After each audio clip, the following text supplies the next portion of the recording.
Әулие Валентин кім болғанын білесіз бе? Әулие Валентинге қатысты бір қатар аңыз бар. Солардың бірінде христиан діні алғаш рет тараған жылдарда Валентин есімді католик шіркеудің қызметкері болғаны туралы айтылады.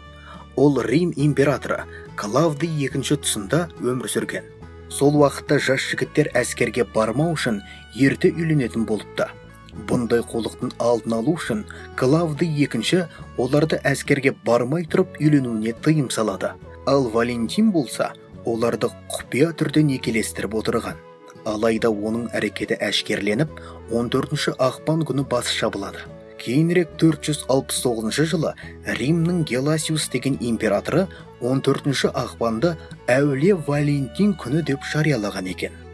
Тағы бір аңызда Валентиннің дін қызметкері екені, христиандарға көмектескені үшін түрмеге қамалғаны, оның түрме қызметкеріне ғашық болғаны, осы ісі әшкере болып басының кесілгені жөнінде айтылса, енді бірінде Валентин шіркеу қызметшісі болғандықтан қызға сезімін білдіре алмай, оған жүрек тәрізді хаттар жолдайтыны баяндалған. Кейін оның ісі әшкерленіп, жазаға тартылады. Біздің елімізде де әулие Валентин күнін атап өту дәстүрге айналды.